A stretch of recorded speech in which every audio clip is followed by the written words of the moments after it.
There are quite a few pleasant ways to spend the summer afternoon, and one of them could be reliving one's childhood memories of your first bus trip. The buses of 30 or 40 years ago seem to have so much more character than their modern-day counterparts.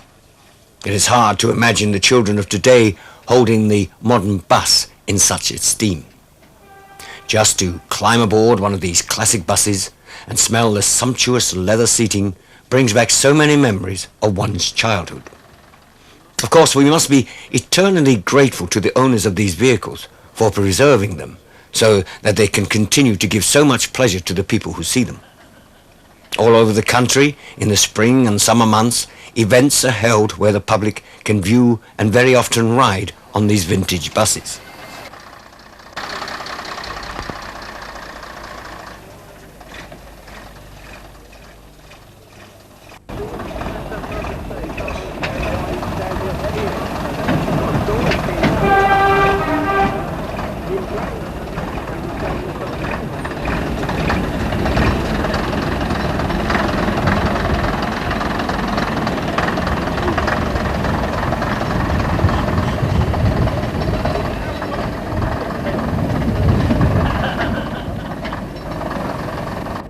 Here, at the East Anglian Steam Museum near Colchester, they are holding a bus rally.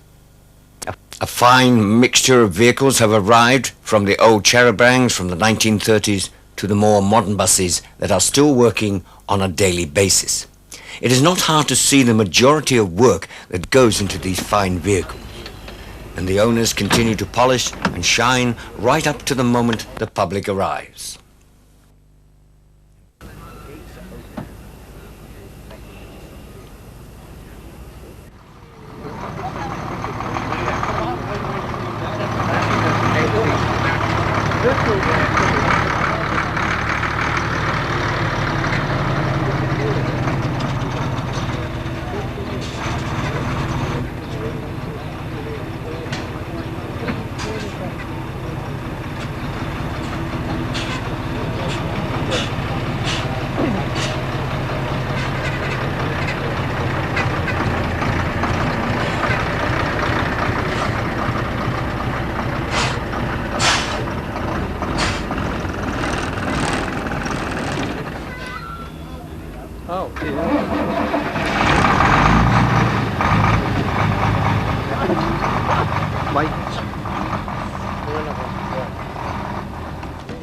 This is the Eastern Bell.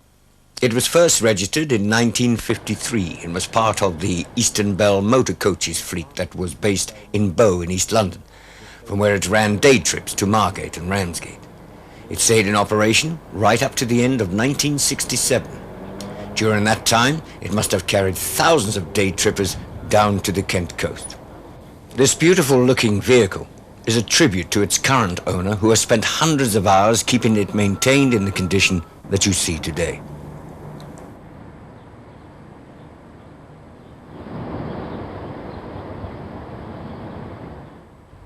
Here is another fine example of brilliant workmanship. This is an AEC Regal One Vee. It first went into service in 1952 and seated 39 people. It was purchased at that time by the Malays Motor Coach Company and is seen here today in their colours.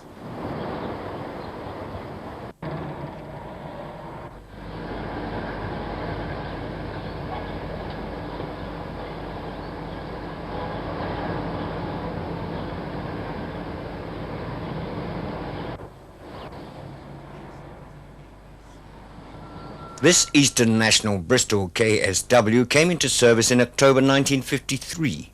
It is a 55-seater with a special low bridge bodywork. It was based at Westcliff-on-Sea in Essex and spent most of its working life as an open-top bus at Southend-on-Sea.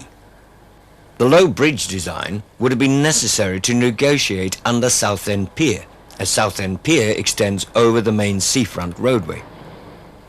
It is hard to believe that this fine example is now over 40 years old. Later in the day, it was going to be used to give visitors a ride around the local area.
It is many years since those horse-drawn buses ran a regular service on London streets, but this replica takes visitors on a circular trip around the Covent Garden area.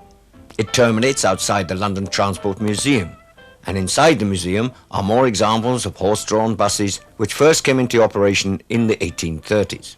Also included in the museum is a fine selection of buses from London and the suburbs, including trams, trolleys and motor buses.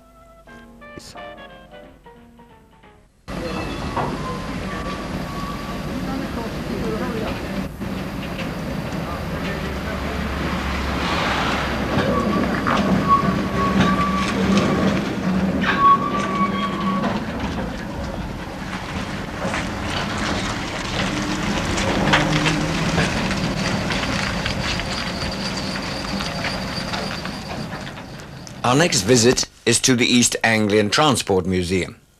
The museum, which was founded in 1965 and is financed and run totally by volunteers. It is primarily a museum featuring trams and trolley buses. However, at least a couple of times a year, they hold a bus rally in the grounds. A regular vintage bus service is run from Lowestoft throughout the day, and this journey is included in the admission price. This Gardner entered service in 1939 and serviced out the area of Westcliff-on-Sea for many years. It has a 4-speed gearbox and is now in private ownership. This 1939 example entered service with Westcliff-on-Sea Motor Service, and it had a top speed of 42 miles per hour and did 17 miles to the gallon. It is now owned by the Thamesway Bus Company and is maintained at its Basildon depot.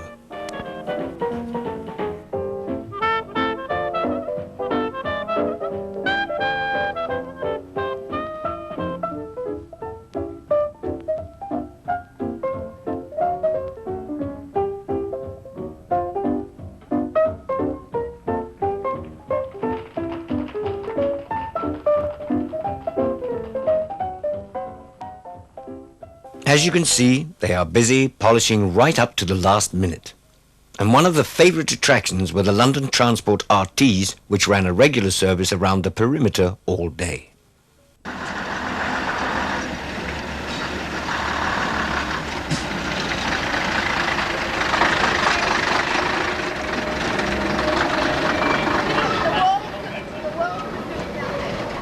Here is a rarely seen Green Line RT, which was also on show, number RT3496. If you would like to visit any of the centres we have featured in our video, then details will be coming up later.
Now we are off to visit the Steaming on the Met event. This is normally held over the spring bank holiday at the western end of the Metropolitan Tube line.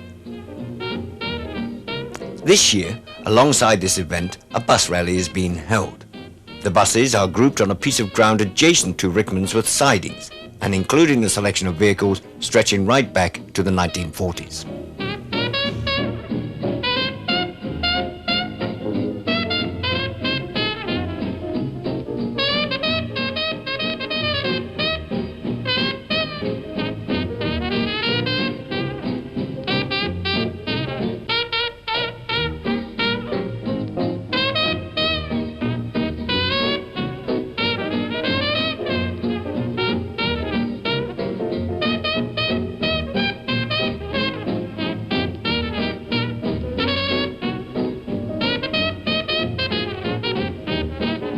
This bus, number RLH48, ran on route 336 on the Green Line. The bus was designed to negotiate a number of low bridges on the route which was in the Amersham area. The route was originally operated jointly by the Amersham and District Motor Bus Company and the National Omnibus and Transport Company of Watford.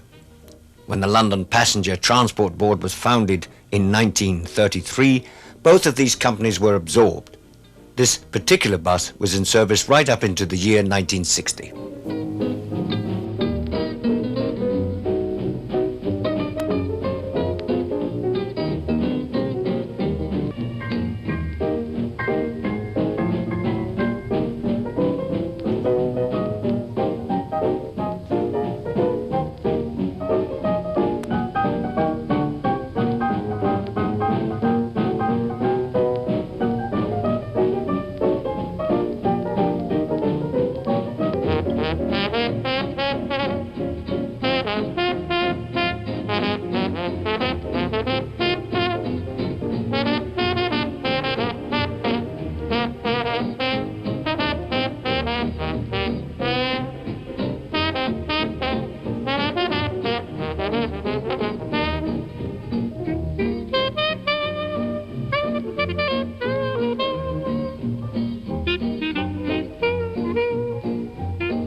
A vintage bus service was also being run to a nearby canal festival, so we thought we would check out these buses and have a chat to one of the drivers. Okay. The Wigan bus number 140 DK3D was one of a pair that was bought in 1966. They were both PD2/37s with massive bodywork. What was unusual, however, is that previously Wigan had been buying PD3s with either St Helens fronts or tin fronts, and for some reason they decided to go back to the shorter vehicle and to the exposed radiator. The vehicle hasn't worked particularly hard in its life. It was withdrawn fairly early because of the advent of one-man buses, and though it was built to be a one-man bus, it was never used as such. It was converted to a trainer. Buying it for preservation, we found that the apprentices that had done the conversion had done an absolutely super job. They'd made life really difficult for us.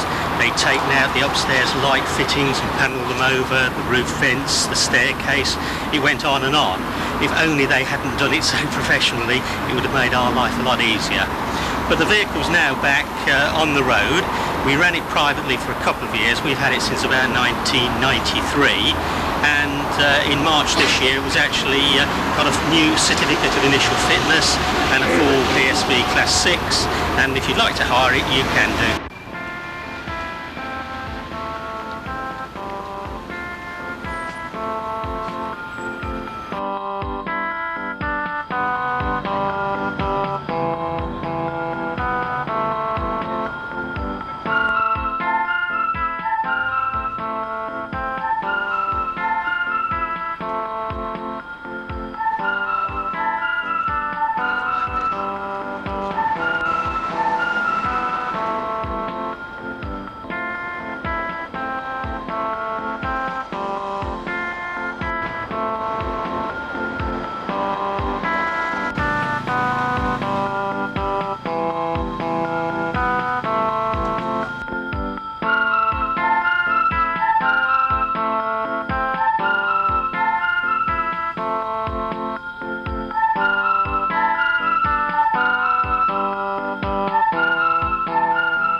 In London's Docklands, a rally is being held to celebrate the 14th anniversary of the Routemasters. In addition to the biggest selection of Routemasters ever assembled, there was a fine selection of other vintage buses. A parade was organised to travel through the Dockland area, and it was quite a sight with over 20 vehicles taking part.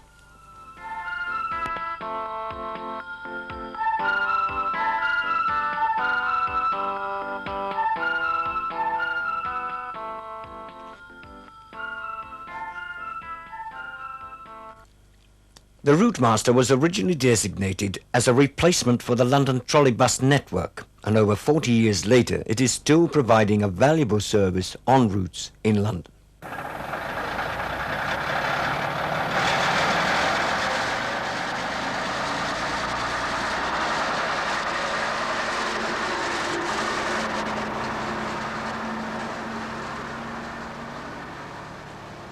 Many of the existing fleet have recently been refurbished, but they still have kept the Routemasters' unique character.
Green Line Routemasters entered service in 1962, and on show today were some fine examples.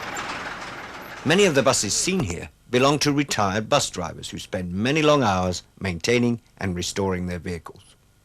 Routemasters have been in service and are still in service in many areas of the country, including Southend, Bedford, Rotherham, Corby, Perth and Dundee.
Is it all? Yes, that's supposed to. The side panel. So, right, put it down, just put it down.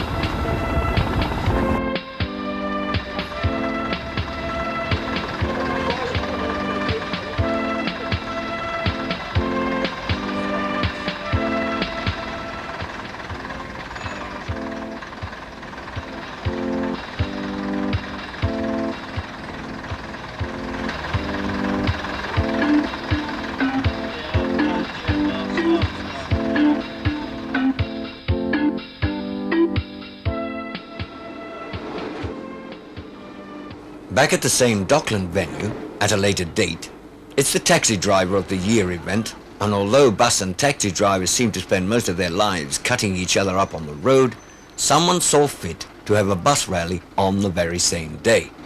At least, they did have the good sense to put it in the other side of the site. This particular Routemaster entered service in April of 1960. It was based at the West Ham garage in the East End of London. There it served faithfully for 25 years before being withdrawn and going into private ownership. The current owner has spent countless hours bringing the bus back to pristine condition.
All the transport vehicles that you have seen on this video span well over 40 years, and to see them in all their different colours and fittings, their chrome and brasswork looking in immaculate condition, are all due to the people who spend long hours maintaining, cleaning and polishing to get the colours and the leatherwork looking unsullied. Now, even though you have to pay a fee, believe me, it is well worth it. We owe a lot to the places like the East Anglia and the London Transport Museum, for without them you would not have a chance to see all these beautiful machines from years gone by.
The East Anglian Steam Museum, which only has bus events at certain times of the year, is situated at Chapel and Wake's Colne Station near Colchester in Essex. For details of events, contact them on 01206 24 2524.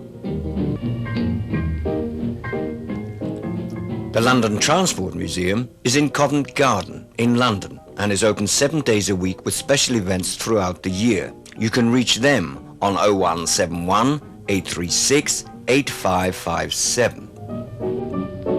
And finally, the East Anglian Transport Museum is located near Lowestoft, and you can reach them on 01 502 518 459. We recommend a visit here, in particular as the entrance fee includes unlimited rides on buses, trolleybuses and trams throughout the day.